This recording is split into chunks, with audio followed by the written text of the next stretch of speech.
All right, everyone, welcome back into another NFL DFS video. Going to be touching on my favorite core plays here for the wildcard weekend, as well as giving you guys my first look build and then showing you guys the optimal build. Now, you guys can use this for your Saturday builds or your Sunday builds using this information, but I'm going to talk about the full Saturday and Sunday slate. Let's go in and get into it.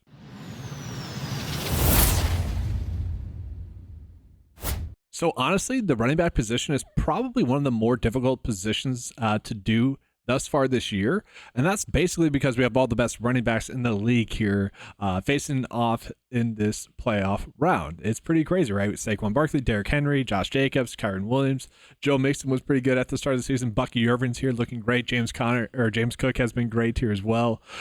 Just very difficult, honestly, here to really be on great running backs. I should rephrase that. Great running back plays on paper and in comparison to the other running backs that we have. Like, I don't think we're really gaining an edge by being on one running back over another running back. That's the tough part about this slate as it sits right now. So let's go ahead and start off with the receivers, because I think that's a little bit easier to talk about. So first and foremost, I'm a little bit confused by the pricing here for Puka Nacua. He gets a pretty good matchup here going against the Minnesota Vikings, who have been pretty poor defensively really the whole season, but especially over the past several of weeks now, months now as well.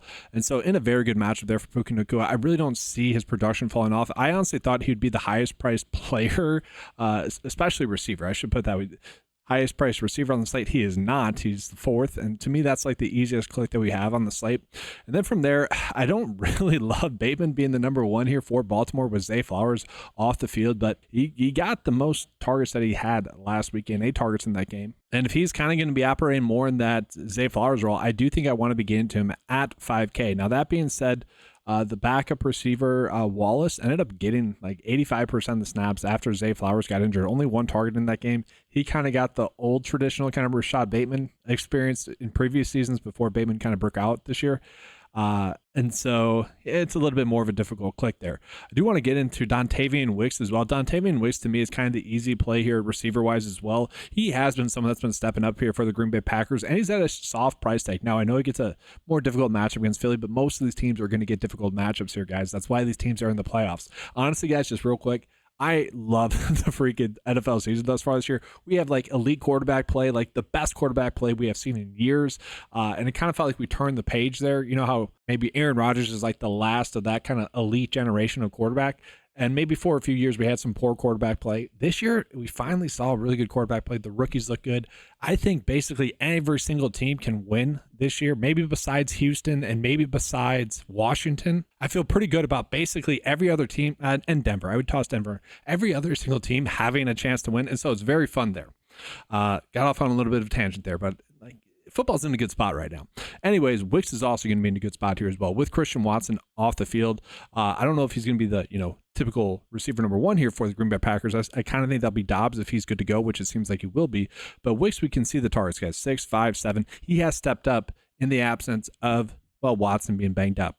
And so he might not be like a high ceiling type guy, but I do think he's going to give us a decent floor in this game. And so I don't mind that. That's more of a price point play. And then lastly, receiver wise, I do like Ladd McConkey. Okay, at 6.8, if I can maybe afford to pay up from Wicks, I'll do that. But I do like the value that Wicks presents. Ladd McConkey has literally been a stud in the back half of the season. Basically, since they needed to step up, he's been able to do so and be that receiver number one for him. I don't expect that production to drop off against Houston, who, again, I kind of don't really give them a chance at winning the Super Bowl. I think it's pretty likely that they'll be one and done, and I think a lot of that's going to be because McConkey has himself a good game. So tight end to me is pretty simple. I would much rather get to Mark Andrews over Rashad Bateman. I think that's kind of actually a starting point for us. We saw him step up and have 8 targets in that game with Zay Flowers out, and I do think he's kind of going to be the top pass catcher here for Lamar Jackson. The only concern that I have is he's been on this insane touchdown streak here where like he's just due to not score a touchdown, but you would argue with Zay Flowers out, maybe that just leads to a little bit more attention to him, at least targets wise, receptions wise, and heck, maybe even yard wise as well. Against Pittsburgh thus far, guys, 13.8 and 4.2, so kind of a mixed bag. But again, I do think he's going to be more the top pass catcher here for the Ravens, so I do want to get there. Now, we shouldn't rule out Isaiah Likely being involved. He played in 61% of the snaps last week, ended up getting 5 targets. I could see that being the case. I could just see a lot of 12 personnel, maybe likely splitting out to the slot, Mark Andrews splitting out to the slot, just on random plays and whatnot. I could see that end up happening. I don't know if I want to play them in the same lineup, but I do think we can get to likely at that price tag as well. Now, this is another weird slate where I do love the idea of getting to like Tucker Kraft as price tag. He's a little bit too cheap. I think he'll have a fine game. I don't really understand why like Cade Otton, Dalton Kincaid, Dallas Goedert are all priced higher than him. And I don't get why like Dalton Schultz is only $100 cheaper. Like, that's strange. I do like TJ Hawkinson in this spot. Maybe Zach Ertz has a good game against Tampa Bay. Pat Freiermuth does seem to be a little bit too high priced as well. And so that's where I could get to Kraft. I think he does hold some upside for us. But the player that I probably want to get to the most is Will Dissly. He's just had this strange floor. And the biggest reason as to why is because I want to get more to Justin Herbert. Again, with the quarterbacks, guys, I'm struggling to like really feel one as like a core play. But at his price tag, he's kind of the one I want to ride with again in this matchup against Houston. J.K. Dobbins, coming in off of injury, played last week, but how much are they really going to rush the football? And Justin Herbert has just looked really good. He's rushing the football as well. I would rather just get to Herbert at this price tag and then maybe pair him up with either Ladd McConkey, or at the very least, I'd probably want to get to Will Dissly. So we'll put him in there, and then we'll go back to the running backs, guys. So for me right now, it's tough for me to not get to Kyren Williams. He's a touchdown maker, has been looking really good. I kind of feel bad. Feel bad for any NFC North team, right? All these teams are pretty darn good. I could see the Rams winning. I could actually see, Darnold would have to play better. I could see the Vikings winning as well. Like, it's pretty crazy. But the Rams with Puka there, it's pretty awesome. But Kyren Williams, they find ways to get him involved. He's been super, super consistent really throughout his career, but this season as well. Basically betting on him to score a touchdown, but I'm fine with that. I do like the idea of getting to Bucky Irvin as well, who played in 70% of the snaps last week in a must-win game, and continued his great production. So I don't like the idea that we're maybe fading, I don't want to say fading, but fading Saquon, Derrick Henry. Like, that's a little bit, do we really want to do that? But obviously we have constraints on a smaller slate. We got to make some stuff work.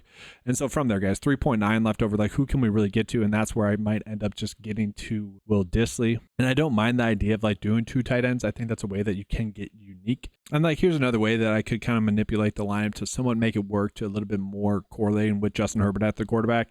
Getting off of Bateman, still getting to Mark Andrews. Then we get Will Dissly, Ladd McConkey. Could easily just sub in likely there instead. And then defensively, like, do we want to play Pittsburgh D against Baltimore? No. Do we want to play Denver against Buffalo? No. Do we even want to play Green Bay against Philly? Probably no, but it's just the nature of the slate, right? Like, that's kind of what it works. So this is kind of what I'm looking at for a first look build. If you guys want to, do it a little bit differently, that's fine. Let's go ahead and show you guys what the 9-to-5 data is telling us in the lineup builder. And so, guys, jumping into it again, need to give the data 2 data points to go off. And typically, for this video, I'll just round up here. So rounding up from Lamar Jackson, we'll do that. And then whatever, George Pickens will round to 10, whatever, doesn't matter. So we're going to go ahead and generate this. That's just the 2-game slate. I want to do the full slate. I want to do the full 6-game slate, Saturday through Monday. So we'll redo that.